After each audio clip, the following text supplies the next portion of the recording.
Do you even know how to do your job? Vanessa Reed's sharp voice cut through the refined hum of Harper's fine dining restaurant like a blade.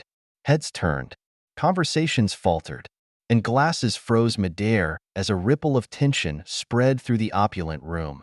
The glow of the chandeliers and the warmth of the candlelight seemed to dim under the weight of her disdain.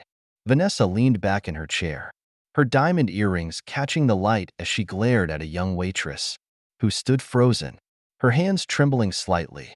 Vanessa's friends exchanged amused glances, their designer perfumes blending with the aroma of expertly crafted dishes at their table. This was Vanessa's stage, and she relished every moment. The evening had started like any other at Harper's, a pinnacle of sophistication in downtown San Francisco. Guests arrived in sleek cars, stepping into a world of plush carpets, polished silverware, and the gentle strains of classical music. Among the staff was Sophie, a hard-working college student juggling extra shifts to make ends meet. Her dreams of becoming a teacher seemed distant tonight, buried under exhaustion. Balancing a tray of wine glasses, Sophie approached Vanessa's table with care. Her focus was unshakable until her ankle twisted slightly on the plush carpet. One glass wobbled precariously before steadying. But Vanessa noticed.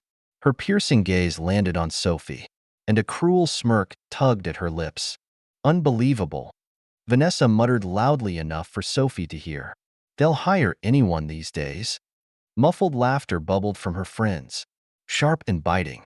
Sophie swallowed hard, blinking back tears as she placed the glasses on the table. Here you are. Ladies, she said softly, her voice steady but her hands betraying her nerves. Vanessa tilted her head, inspecting the glasses as if hunting for imperfections. This one has a smudge, she declared, holding up a glass. Take it back and bring another. Quickly. Sophie nodded, her cheeks flushing, and retreated to the kitchen. Other diners whispered among themselves, uncomfortable but unwilling to intervene. Across the room, a man in a simple navy suit sat alone at a corner table. His posture was relaxed, but his sharp eyes missed nothing. He watched the scene unfold without reaction, his gaze following Sophie as she disappeared behind the kitchen doors. Honestly, Vanessa, one of her friends said, her voice carrying a hint of reproach. You're too much sometimes. Vanessa shrugged, unbothered.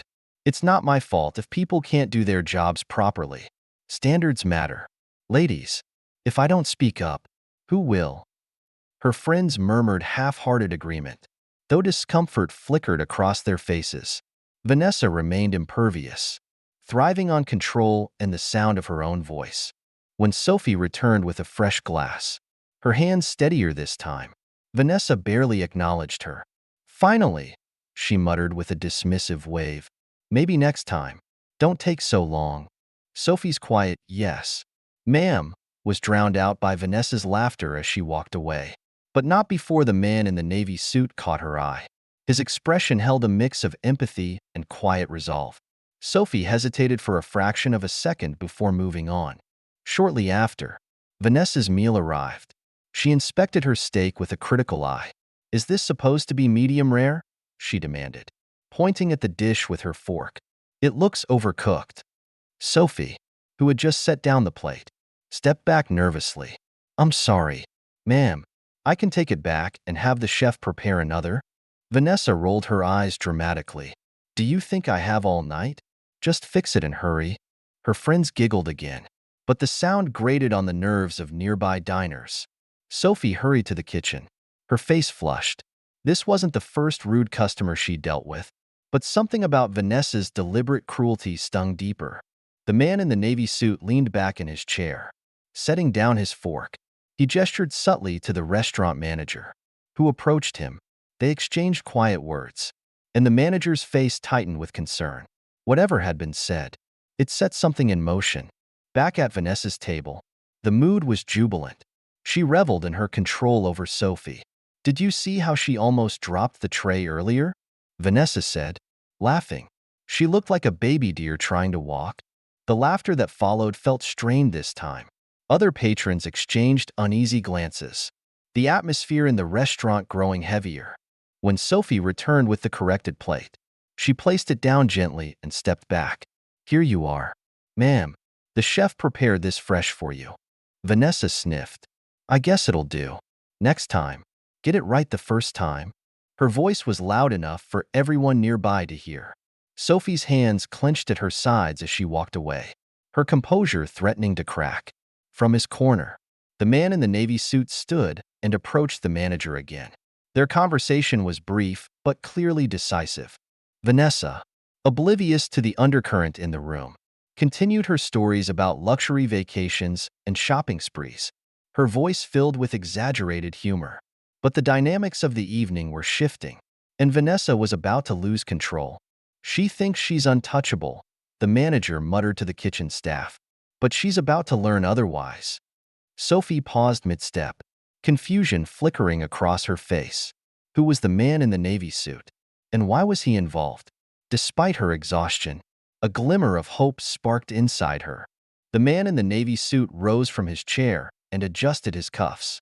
As he approached Vanessa's table, the room seemed to collectively hold its breath. Conversations faltered, heads turned, and an air of authority followed him. Vanessa barely looked up. Can we help you? She asked, irritation dripping from her tone. Actually, he replied, his voice calm and composed. I believe I can help you. Her friends exchanged uneasy glances. Vanessa raised an eyebrow, clearly annoyed but intrigued. I've noticed some troubling behavior tonight, he began, his tone measured, and I think it's time we addressed it. Vanessa's expression shifted from annoyance to defensiveness. If this is about the service, she started, her voice rising. It's not about the service, he interrupted smoothly. It's about respect. The restaurant fell silent. Vanessa's face flushed. Who do you think you are? She demanded. He reached into his jacket pocket and placed a silver business card holder on the table. From it, he withdrew a sleek card and slid it toward her. Vanessa's breath caught as she read the name. Andrew Harper, owner. For the first time that evening, Vanessa was speechless. Andrew's voice carried a quiet strength as he spoke. I've always believed that success comes with the responsibility to treat everyone with dignity. Tonight, you failed to do that. Vanessa's friends shifted uncomfortably, their earlier amusement replaced with unease. Andrew continued, his gaze unwavering. Disrespecting the people who make this place what it is disrespects everything we stand for. Vanessa's bravado faltered. She opened her mouth to respond but found no words. Andrew turned to the diners. Thank you all for your patience this evening, he said. I hope this serves as a reminder of the importance of kindness. As he walked away, a round of applause broke out, tentative at first, then swelling. Sophie stood in the kitchen, tears pricking her eyes as she watched. The man who had silently observed her all night had become her unexpected champion. The evening ended with a sense of justice restored. Sophie found a note tucked beneath a plate at the end of her shift. In Andrew's handwriting, it read, kindness is strength. Tonight, you proved that. Inside the envelope was a check large enough to cover her first year of tuition. Sophie's hands trembled as she read it, her heart swelling with gratitude.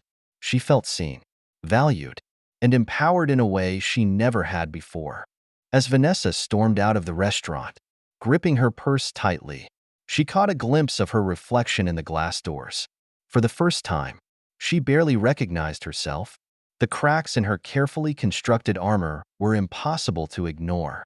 Whether she would change remained to be seen. But one thing was clear.